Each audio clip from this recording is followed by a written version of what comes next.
खास करके दतिया दतिया मसीह के जो प्रभु के दास हैं भाई राजेंद्र सिंह के लिए धन्यवाद देते हैं, क्योंकि हमें उन्होंने हमें एक समय दिया कि प्रभु के वचन को शेयर करने पाऊं। इस सौभाग्य के लिए प्रभु को धन्यवाद देता हूं और भाई राजेंद्र सिंह को भी धन्यवाद देता हूं। प्रभु उन्हें आशीष दे और उनकी सेवकाई को और आगे बढ़ाए। तो हम लोग मत्ती रचित सुसमाचार अध्याय 5 के 13 से देखेंगे। 5 के 13 निकालेंगे। कहता तुम पृथ्वी के नमक हो, परंतु यदि नमक का स्वाद बिगड़ जाए तो वह फिर किस वस्तु से नमकीन किया जाएगा? फिर वह किसी काम का नहीं, केवल इसके कि बाहर फेंका जाए और मनुष्यों के पैरों तले रौंदा जाए। ये बहुत गंभीर बात है। परमेश्वर ने हम सारे भाई बहन को नमक ठहराया है। बोला तुम पृथ्वी के नमक हो। नमक को हम लोग छोटा ना समझें। नमक तो बहुत ही महत्वपूर्ण है। नमक के बिना कुछ हो नहीं सकता। हो सकता है मीठा के अभाव में हो सकता है, परंतु नमक के अभाव में नहीं हो सकता। क्योंकि नमक ही एक ऐसा चीज है कि अमीर से लेके गरीब तक के यहाँ नमक रहता है। और नमक वैसा चीज है, यदि किसी से मांगते तो बेहिचक दे देता है ना, बेहिचक दे देता है। और हर एक घर में नमक पाए जाते हैं। नमक पर एक छोटा सा कहानी भी है। जैसे एक राजा अपने 2-3 बेटे थे उनके, और बारी बारी से पूछते हैं कि बताओ बेटा, तुम हमसे कितना प्रेम करते हो? तो किसी ने कहा भाई पापा हम तो आपसे प्रेम करते हैं चीनी के समान। अच्छा, बहुत अच्छा। दूसरा पूछा तुम कैसे प्रेम हमसे करते हो, किस कैसा कितना? पापा हम तो आपको रसगुल्ला के समान प्रेम करते हैं। बहुत अच्छा, बहुत अच्छा, उससे भी अच्छा। दूसरा का बेटा के पास जाता, कहता बता तुम हमसे कितना प्रेम करते हो? कहता मैं तो पापा आपको नमक के समान प्रेम करता हूँ। गेट आउट, निकल जाओ। क्योंकि उन्होंने नमक को छोटा समझ लिया। क्यों भाई? तो नमक तो हर किसी के यहाँ होता है। दुकानदार को भी देखिएगा, नमक बाहर छोड़ देगा। हर एक सामान को दुकान के अंदर घुसाएगा, नमक बाहर छोड़ देगा। मतलब इतना हमें छोटा समझा। इतना मैं सब सारे बच्चों से प्रेम करता हूँ। अब मोटा मोटी वो भी बेटा चीनी के समान करता है, वो बेटा रसगुल्ला के समान, ये तीसरा बेटा नमक के समान। चलो निकलो बाहर, निकलो, घर नहीं आना। चला गया। लेकिन उसके यहाँ कोई एक फंक्शन प्रोग्राम था, बड़े प्रोग्राम। राजा होने के कारण से सबों को उन्होंने आमंत्रित किया। सभी लोग आए। वो भी जिस बेटे को निकाल दिया था, वो बाहरी दीवार से तड़प के अंदर प्रवेश करता है और हलवाई से पूछता है क्या क्या खाना बना। सारा आइटम बताया गया। बोला ठीक, देखो नमकीन वाले जितने भी आइटम उसमें नमक मत डालना, बाकी जो तुम्हें बनाना है बनाओ, बस जो मैंने कह दिया सुन लो। तो वो भी जानते थे कि राधा साहब का बेटा है, तो इससे आगे आपको उल्लंघन करना। जो कह दिया कर दिया। जब आमंत्रित किया, लोगों ने आया, जब खान पान किया तो नमक नहीं। सब थू थू करते हुए निकल गया। ऐसा नहीं आपको करना चाहिए। अरे नहीं देना था, बस नहीं देते। बेकार है खाना, नमक नहीं, ये नहीं वो नहीं। काफी खर्चा किया, राजा होने के कारण काफी खर्चा किया। ये तो गड़बड़ हो गया। सब दूध के निकल गया। बुला हलवाई मिस्त्री को, तूने जो ऐसा काम किया क्या समझ के किया? बोला हुजूर मैंने नहीं किया, आपका छोटा लड़का आया और उन्होंने ही कहा कि सब ठीक से बनाओ, पर जितने भी नमकीन का चीज उसमें नमक मत देना। इसकी तब उनके ज्ञान को खुला कि एक नमक के कारण कितना हमें बेइज्जती उठाना पड़ा। मेरा सारा भोज चौपट हो गया एक नमक। ओहो, यानी नमक में इतना वैल्यू, हमने तो उल्टा ही समझ लिया। तब अपने बेटा को बुलाकर फिर अपने घर में बैठा, तब समझ में आया कि नमक का क्या वैल्यू। इसलिए प्रभु यीशु मसीह अपने चेलों को बुलाकर बोला कि तुम पृथ्वी के नमक हो। बहुत इंपॉर्टेंट। कहने का मतलब तुम पृथ्वी के बहुत बड़ा अ, बहुत जरूरतमंद व्यक्ति है, तुम्हारी हमें आवश्यकता है, ये कह सकते हैं। नमक ही क्यों दिया, और भी सारी चीजें दिया जा सकता है। तो नमक में बहुत सारे गुण होते हैं, तो बहुत सारे गुण तो नहीं, लेकिन कम से कम हम यहाँ प्रयास करेंगे 5 गुण के बारे में, और हमें हरेक मसीही भाई बहन को इन 5 गुणों को अपने अंदर लागू करना। पहला है अलगाव का जीवन। समुद्र में कुछ पानी को अलग किया जाता है, फिर उसे नमक बनाया जाता है। ठीक वैसे ही ठीक वैसे ही पापमय संसार है। ये जो संसार है पूरा पाप से भरा हुआ है, और दिनों दिन से हम समझते पाप पर बढ़ता ही जा रहा है, क्योंकि प्रभु का आगमन निकट जो है। ये संसार पाप में भरी संसार है, और इसमें लोगों को अलग करके पाप से छुटकारा दिलाना चाहिए, बिल्कुल दिलाना चाहिए। चेला सब कुछ छोड़कर प्रभु यीशु के साथ पहाड़ पर गए, इसलिए इसे नमक कहा गया। ये लोग सब कुछ अपनी जमीन बेचकर पूरा संसार छोड़ दिया और एक ही जगह प्रेरितों के साथ रहने लगे। प्यारो, हमें भी ऐसा करना चाहिए। ये संसार पाप भरी दुनिया है, और ये पाप भरी दुनिया है, हमें क्या करना चाहिए? लोगों को वहां से अलग करके छुटकारा दिलवाना चाहिए। हम देखेंगे प्रेरितों के काम 2 के 44।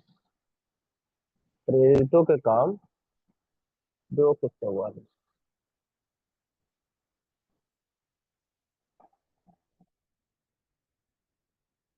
यदि किसी को निकल जाए तो पढ़ेंगे। और वे सब विश्वास करने वाले इकट्ठे रहते थे और उनकी सब वस्तुएं साझे की थी। हाँ, जितने भी विश्वास थे सब इकट्ठे थे, लेकिन वस्तु सबका क्या था?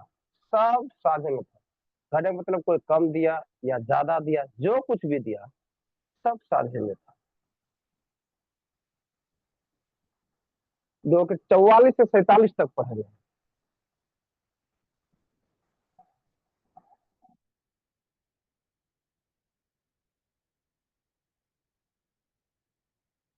यहाँ बताता है, और सब विश्वास करने वाले इकट्ठे रहते थे और उसकी सब वस्तुएं साझे में थी। वे अपनी अपनी संपत्ति और सामान बेचकर जैसी जिसकी आवश्यकता होती थी बांट दिया करते थे। वे प्रतिदिन एक मन होकर मंदिर में इकट्ठे होते थे और घर घर रोटी तोड़ते हुए आनंद और मन की सिधाई से भोजन किया करते थे और परमेश्वर की स्तुति करते थे, और सब लोग उनसे प्रसन्न थे, और जो उद्धार पाते थे उनको प्रभु प्रतिदिन उनमें मिला देते। सबके साझे में थे। जिनकी जिसकी आवश्यकता होती थी वो अपना वस्तु बेच बेच कर देते थे, और सारा वस्तु जो सब एक ही साथ रहते थे, और घर घर जाकर रोटी जो तोड़ते थे बड़े सिधाई के साथ रोटी तोड़ते थे, और क्या करते थे? उद्धार का सुसमाचार सुनाते थे। जो विश्वास करते थे उन्हें प्रभु से मिला देते। प्रेरितों के काम 4 के 34 में भी देखते हम,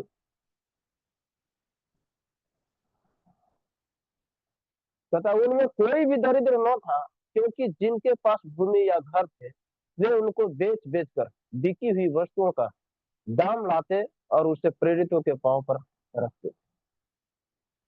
उन सारे लोगों में कोई दरिद्र नहीं, लेकिन एक चीज था, ना कोई दरिद्र थे, लेकिन जिसके पास जो भी भूमि रहते थे उन्हें बेचकर बिकी हुई वस्तुओं का दाम लाते और प्रेरितों के पांव पर रखते थे। ऐसा किस लिए करते? सेवकाई को आगे बढ़ाने के लिए, किसी तरह का कोई परेशानी ना।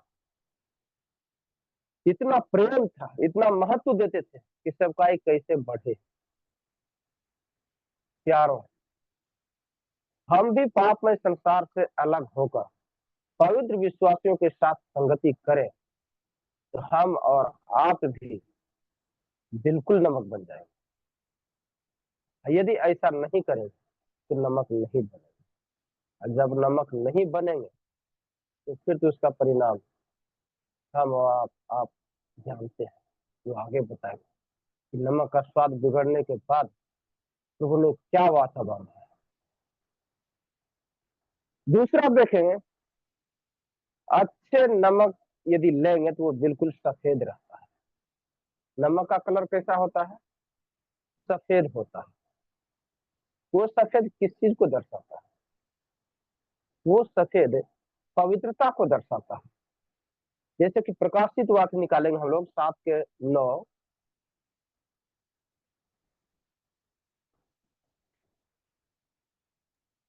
इसके बाद मैंने दृष्टि की और देखो, हर एक जाति और कुल और लोग और भाषा में से एक ऐसी बड़ी भीड़ जिसे कोई गिन नहीं सकता था, श्वेत वस्त्र पहने अपने हाथों में खजूर की डालियां लिए हुए सिंहासन के सामने और मेमने के सामने खड़ी है। जी, श्वेत वस्त्र, वो श्वेत पवित्रता को दर्शाता है। पवित्रता को दर्शाता है। हमें पवित्र होना बहुत ही जरूरी है। और प्रकाशित वाक्य 3:5 में भी कहता है, जो जय पाए उसे इसी प्रकार श्वेत वस्त्र पहनाया जाएगा और मैं उसका नाम जीवन की पुस्तक में से किसी रीति से लूंगा। हमें पवित्रता रहना बहुत ही जरूरी है, क्योंकि हमारा प्रभु पवित्र है। और इसीलिए पहला पत्रस 15:16 में बोला भी है कि पवित्र बनो क्योंकि मैं पवित्र हूँ। प्रभु यीशु मसीह हर रीति से पवित्र थे। यहाँ तक कि लोगों ने जब चीड़ से वो जब पिलातुस के हाथों में जब प्रभु यीशु मसीह को सौंपा गया तो पिलातुस ने उन्हें चेक किया। अब चेक करके साफ रीति से बोल दिया कि मैं इस धर्मी जन में कोई दोष नहीं पाता। बिल्कुल प्रभु यीशु मसीह के अंदर कुछ भी दोष नहीं। यारो, यदि प्रभु यीशु मसीह में दोष होते तो फिर उनकी कुर्बानी की कोई आवश्यकता ही नहीं थी। क्योंकि इब्रानी के पत्र में पढ़ते हैं कि जब तक पवित्र लहू नहीं बहेगा पापों की क्षमा नहीं। वो तो हमारे पापों को क्षमा करने के लिए इस संसार में आए। वो यदि वो पवित्र रहते उनकी कोई आवश्यकता ही नहीं। तो हमें पवित्र बनने की आवश्यकता है। इब्रानी 12:14 में देखेंगे हम लोग। 12:14 में कहता, सबसे मेल मिलाप रखो और उस पवित्रता के खोजी हो जिसके बिना कोई प्रभु को कदापि न देखे। यदि हम प्रभु को देखना चाहें तो सबसे पहले पवित्रता का खोजी होना पड़ेगा। पवित्रता जीवन बिताना पड़ेगा। बिना पवित्रता के हम प्रभु को नहीं देख सकते। इसलिए कहता मत्ती रचित सुसमाचार 5:8 में, धन्य है वे जिनके मन शुद्ध है क्योंकि वो परमेश्वर को देखे। हमें मन भी शुद्ध रखना चाहिए और हम देखेंगे हमें शुद्ध मन रहना चाहिए। पहला यूहन्ना 1:7 में देखेंगे। पहला यूहन्ना 1:7,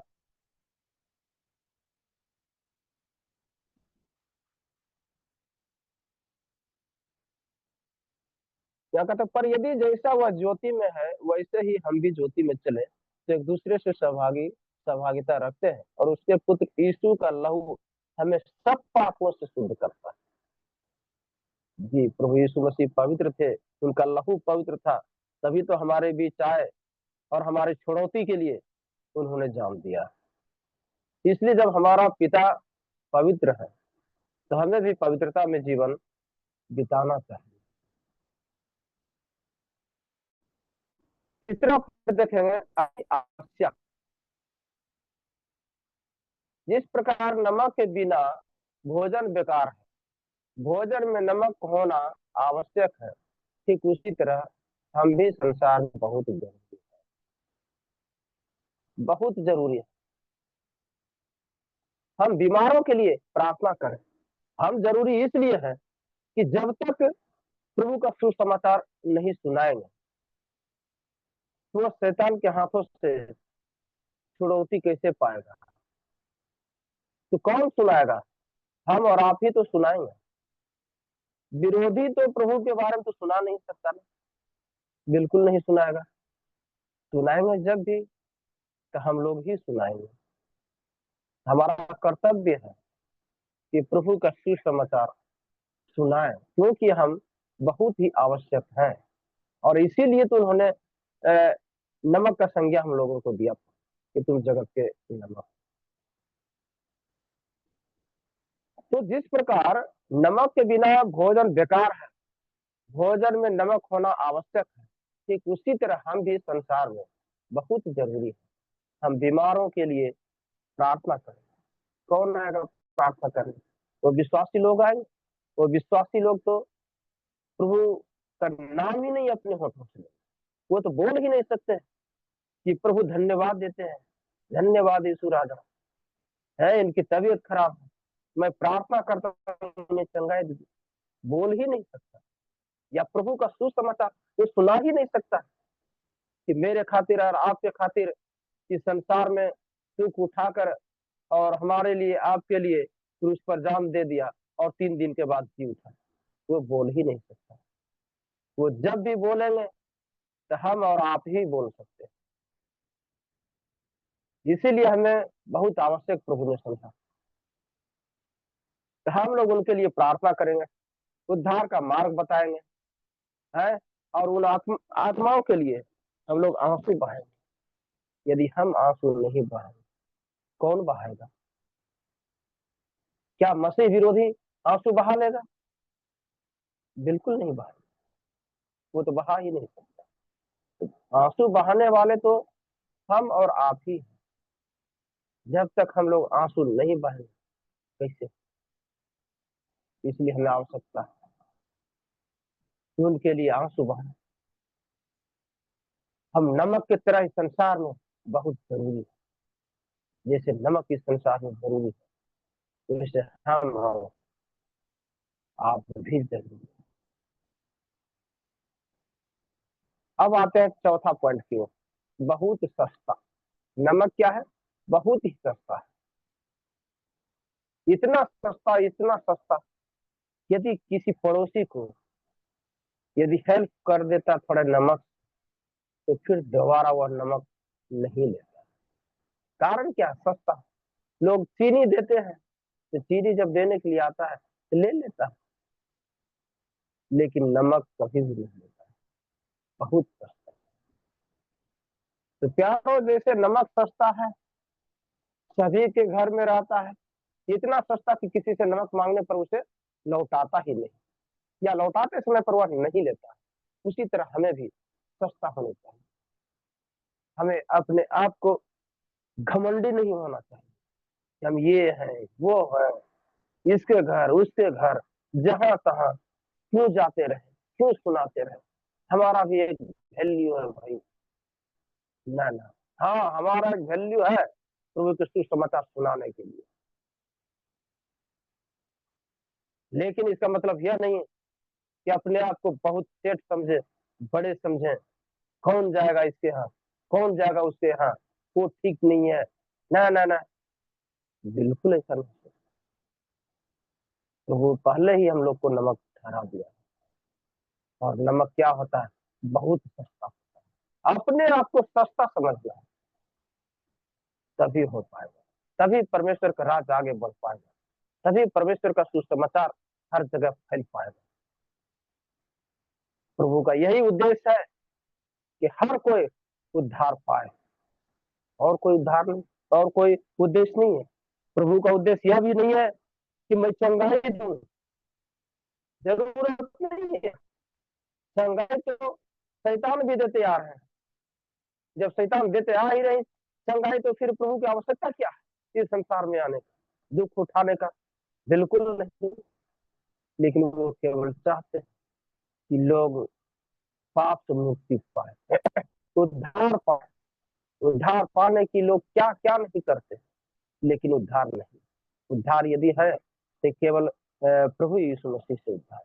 इसलिए तो उन्होंने कहा, लूका 19:10 में कहा, साफ रीति से लिखा है कि मैं खोए हुए को ढूंढने और उसका उद्धार करने आया। और ये उद्धार का सुसमाचार कौन सुना है? क्या वो विरोधी जो मसीह भाइयों के साथ मारपीट करता, जो प्रभु का उपहास करता है, क्या वो सुनाएगा प्रभु का सुसमाचार? बिल्कुल नहीं। प्रभु का सुसमाचार हम आप सुनाए। क्या अपने आप को महंगा समझे? वो तो बिल्कुल गरीब है, कंगाल है, उसके यहाँ क्या जाना? हमारी भी तो प्रतिष्ठा है, हम भी तो इज्जतदार है, हमारे पास ये है वो है। क्या वो चीज देखे? ना। प्रभु यीशु मसीह हर किसी के पास है। प्रभु यीशु, यदि ऐसी बातें होती तो प्रभु कभी भी जक्कई के घर जाकर उनके साथ बैठकर खाना नहीं, बिल्कुल नहीं। जबकि एक जक्कई चुंगी लेने वाला है, पापियों का सरदार है,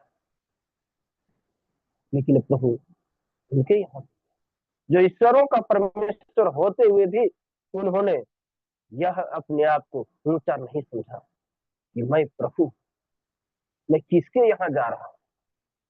ये तो पापियों के घर जा रहा हूँ, मैं तो पवित्र ठहरा, मैं तो ईश्वरों का परमेश्वर ना, इसके पास नहीं। पापियों के घर गए। शास्त्री फारिसी लोग जब कुड़कुड़ा अंदर अंदर जब कुड़कुड़ा रहे कि कैसा है ये जो पापियों घर खाना खाता है, साफ रीति से बोल दिया कि मैं धार्मियों के लिए नहीं, मैं पापियों को गले लगाने आया।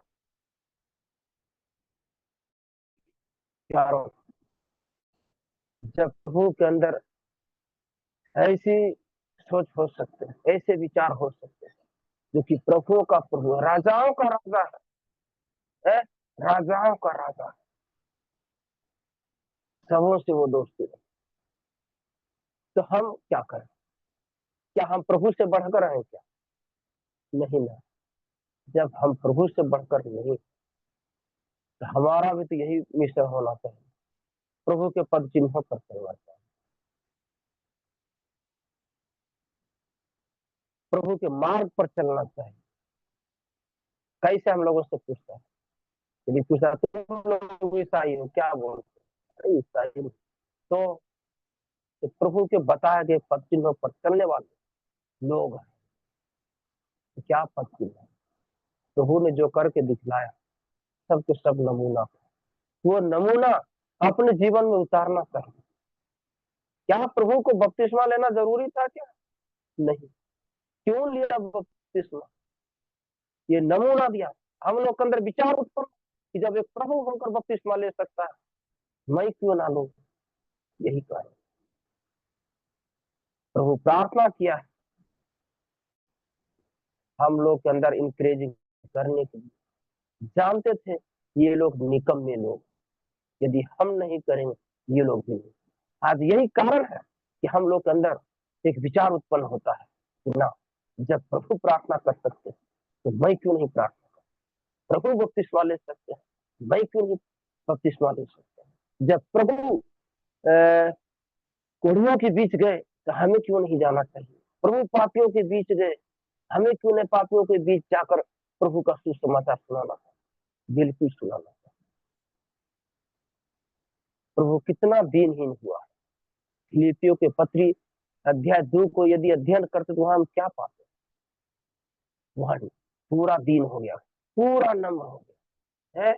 ईश्वरों का परमेश्वर होते भी वे अपने आप प्रभु में पूरा नम्र हो गया, इतना आज्ञाकारी सहा कि हाँ, उन्होंने क्रूस की मृत्यु की भी सही, नम्र हुआ, दीन हुआ।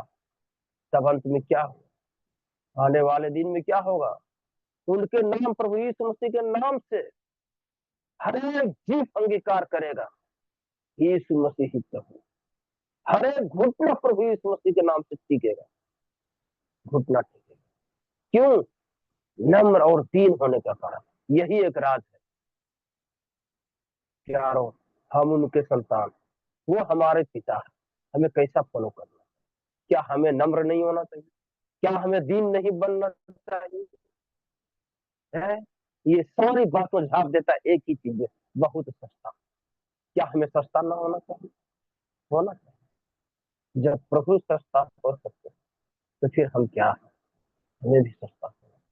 और यदि हम सस्ते हो जाएंगे तो कैसे प्रभु दीन और नम्र हुए, अर्थात सस्ता हुआ उन्होंने, तो कैसे उन्हें ऊंचा किया कि हर एक जीव प्रभु यीशु मसीह के नाम से अंगीकार करेगा, हर एक घुटना प्रभु यीशु मसीह के नाम से टेकेगा। प्यारो, यदि हम और आप नम्र और दीन होंगे तो प्रभु हमें भी महान ठहराएगा। और यदि नहीं नम्र होंगे, नहीं दीन होंगे, तो फिर हम किसी काम नहीं। और यदि नम्र दीन नहीं होंगे तो फिर ये सुसमाचार कैसे फैला? नमक में स्वाद कहाँ से रहेगा? कहने का मतलब स्वाद भी शुद्ध, स्वाद बनाए रखना। बिल्कुल उसी तरह क्या करना है, हमें भी सस्ता होना चाहिए। हमें गांव गांव, शहर शहर, गली गली, कोढ़ियों के बीच, कंगालियों के बीच, झोपड़पट्टियों के बीच, गरीबों के बीच, हर जगह जाकर, पापियों के बीच जाकर प्रभु की सेवा करनी। नंबर 5, नमक क्या होता है? नमक घुलनशील, पानी में डाल दीजिए वो घुल जाएगा। नमक घुलनशील होते हैं। नमक का यह गुण है कि वह अपनी हस्ती को मिटा देता है। हम अपने आप को हस्ती वाले नहीं। यदि नमक अपने हस्ती को ना मिटाए तो फिर सब्जी या दाल या जो भी नमकीन वस्तु बनाए जाते हैं खाने योग्य, तो फिर वो मजे के नहीं रहे। जब मजे के नहीं रहेंगे तो क्या हो? वो खाना नहीं, या नमक में स्वाद बिगड़ जाए तो फिर क्या करें? यदि फिर देंगे नमक फिर भी नमकीन ना होगा, फिर नमक को फेंकना। तो हमें क्या चाहिए? सबसे पहले अपनी हस्ती को मिटाना चाहिए। हमें भी अपनी हस्ती को मिटाकर सारी महिमा प्रभु यीशु मसीह को ही देना। आजकल ना जाने बहुत लोग अपनी महिमा लेने के फेर में रहते हैं। ना, अपनी महिमा ना ले, जो कुछ भी महिमा, सब कुछ प्रभु यीशु मसीह के नाम, उन्हीं को महिमा दे। हम कुछ भी नहीं, हम कुछ नहीं है। हम एक प्रकार के मिट्टी के मूर्ति के समान है, जो एक बूंद गिरेगा वो पिघल जाए। और इसीलिए तो प्रभु बोले भी हैं कि हमें आसमान है कि तू मिट्टी के, हम कुछ नहीं, हम मिट्टी के हैं। तो हमें क्या करना है? हमें अनदेखे यीशु का स्वाद हमारे जीवन में प्रकट होना चाहिए। बिल्कुल जैसा पहला पत्रस 2:3 में देखते हैं, निकालेंगे हमारे साथ पहला पत्रस 2:3। 2:3 में कहता है, क्योंकि तुमने प्रभु की कृपा का स्वाद चख लिया। हमारे अंदर, आपके अंदर प्रभु का स्वाद चखा हुआ है। जब स्वाद चखा हुआ है, इस स्वाद को सबके पास बताना। और हम आप नहीं बताएंगे कौन है बता है? पहला पत्रस 2:9 में देखेंगे। 2:9 में कहता है कि पर याजकों का, पर तुम एक चुना हुआ वंश और राज पदाधिकारी, याजकों का समाज और पवित्र लोग और निज प्रजा हो, इसलिए कि जिसने तुम्हें अंधकार में से अपनी अद्भुत ज्योति में बुलाया है, उसके गुण प्रकट करो। हम अंधकार में फंसे, पूरा अंधेरा ही अंधेरा, लेकिन प्रभु यीशु अंधियाले में से खींच कर उजाले में लाया। हमें प्रकाशमय किया प्रभु ने। वो जब हमें प्रकाश प्रभु ने दिया तो हमारा क्या कर्तव्य? वो प्रकाश अपने तक ही सीमित रख लेना या दूसरों तक भी फैलाना, ये सवाल है। एक हम लोग कविता पढ़ा करते थे, उस कविता में कहने का तात्पर्य यह था कि जिस प्रकार एक दीपक जलकर सैकड़ों हजारों दीपक को जलाकर उजाले में बदल देता है, इस अंधियारे को उजाले में बदल देता है, ठीक उसी प्रकार तुम भी शिक्षित होकर बहुत सारे लोगों को तुम भी घर घर जाकर शिक्षित करो। प्यारो, हमने तो उद्धार पा लिया, हमने तो प्रभु का स्वाद चखा, हमने तो उद्धार पा लिया, क्या बस यहीं तक सीमित रहना चाहिए हमें और आगे नहीं बढ़ना चाहिए और दूसरों के लिए नहीं देखना चाहिए? देखना चाहिए कि नहीं देखना चाहिए? देखना चाहिए। इसलिए हमें क्या करना, हमें परमेश्वर का सुख सबके पास। आज बड़ा दुख की बात है कि केवल हम उद्धार पा लेते हैं, हम आनंदित हो जाते हैं, अपने तक सीमित रह जाते हैं, दूसरे से कोई नहीं। लेकिन हमें थोड़ा सा सोचना चाहिए, थोड़ा सा थिंकिंग तो जरूर करना चाहिए कि जिस दोस्तों के साथ घंटों भर बैठकर हाँ ही करते हैं, उस दोस्त के बारे में कभी सोचे वो कहाँ जाए? हम तो बच गए, परंतु हमारा दोस्त दोस्त बच रहा है या नहीं बच रहा, इसके बारे में हम लोग सोचते हैं? यदि नहीं सोचते हैं तो सोचने की आवश्यकता है, हमें सोचना। जिसके यहाँ हम जन्मदिन पर जाते हैं, उसके यहाँ प्रार्थना करते हैं, केक काटते हैं, ताली बजाते हैं, खुशियां मनाते हैं और घर आते हैं, क्या उन भाई बहन के लिए कभी सोचे वो हमारा मित्र कल के डेट में क्या होगा? क्या उनके आत्मा को हम बचा पाए हैं क्या? नहीं। क्या प्रभु के ज्ञान को हर जगह बांट पाए हैं क्या? नहीं। प्रभु के ज्ञान को बांटा नहीं, प्रभु के सत्यता को बताना है, क्योंकि परमेश्वर का वचन बताती है सत्य को जानो, सत्य तुम्हें स्वतंत्र। हम सत्य को बता ही नहीं रहे, कैसे सत्यता को बताना? तो यीशु मसीह के ज्ञान को सारे संसार में फैला देना। इसलिए तो हबक्कुक 2:14 में देखते हैं, निकालेंगे हमारे साथ हबक्कुक 2:14।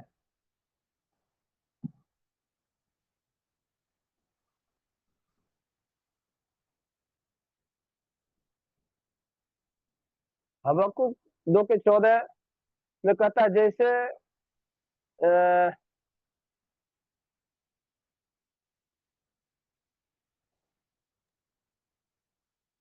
जैसे समुद्र पानी से भर जाती है, वैसे ही परमेश्वर का ज्ञान पूरे पृथ्वी पर भर जाए, ये परमेश्वर का सोच है।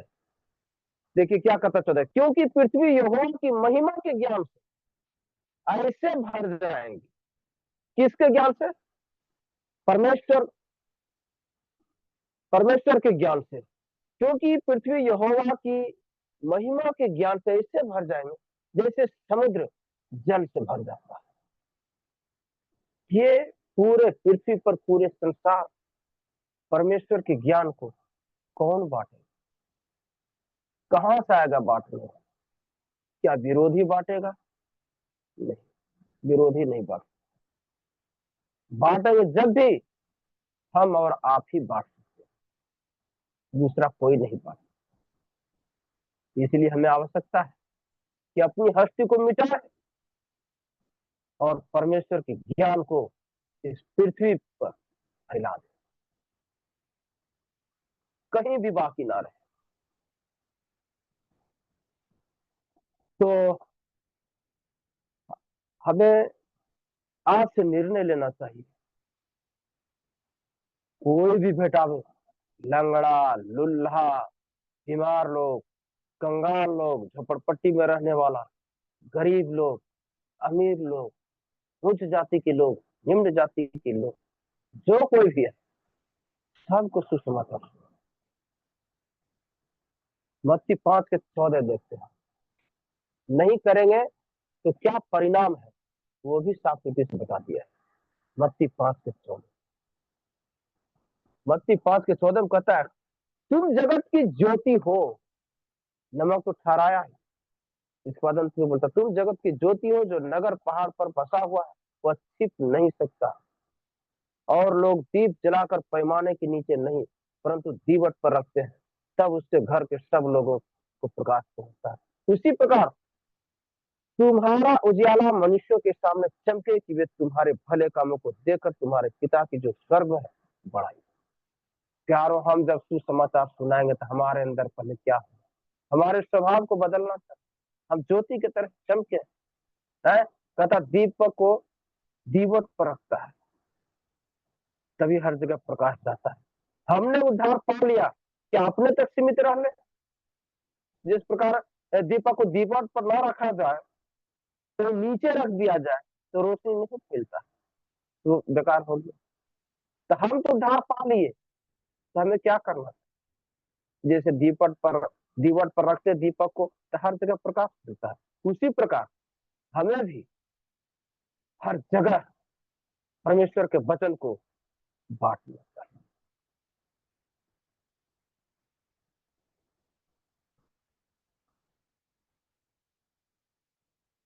तो यह कौन करेगा? ये हम और आप कर सकते हैं। इसलिए अंत में प्रभु कहता है कि जिस नमक का स्वाद बिगड़ जाए वो किसी काम का नहीं। बस एक ही है कि उस नमक को उठाकर फेंक देता है। कहाँ फेंक देता है? बीच चौराहे पर फेंक देता है, ताकि मनुष्यों के पैर तले वो रौंदा जाए। यार, हमने जब उद्धार पाया, हम जब पापों से मुक्त हो गए, शैतान के हाकिमों से छूट गए, हमारा आत्मा नरक जाने से बच गया, हमारे अंदर भी एक दर्द होना चाहिए। हमें भी जन जन तक सुसमाचार सुनाना चाहिए। यही है नमक का स्वाद। यदि स्वाद बिगड़ जाए, यदि प्रभु का सुसमाचार है, उल्टा पुल्टा स्वाद, ये स्वाद हमारे लिए क्या करें? प्रभु सीधे उठा के फेंक दे। इसलिए हमें चाहिए कि परमेश्वर के सुसमाचार जन जन तक पहुंचाए। यदि कोई बीमार है तो उसके लिए प्रार्थना करें। बिल्कुल, ये भी जरूरी है। प्रभु को धन्यवाद देते हैं इस सुंदर समय के लिए। परमेश्वर ने हमें सौभाग्य दिया कि परमेश्वर के वचन से हम लोग आपस में मिलकर मनन करने पाए। इसके लिए प्रभु को धन्यवाद देते हैं। और एक बार फिर धन्यवाद देते हैं मध्य प्रदेश दतिया कलीसिया के प्रभु के दास भाई राजेंद्र सिंह। उन्होंने हमें यह सौभाग्य दिया, समय दिया, थोड़ा हम मेरे लिए भी, कि मैं भी प्रभु का वचन आपस में मिलकर बांट सके, मनन कर सके। इसके लिए प्रभु को धन्यवाद देते हैं। भाई राजेंद्र सिंह को भी धन्यवाद देते हैं। धन्यवाद।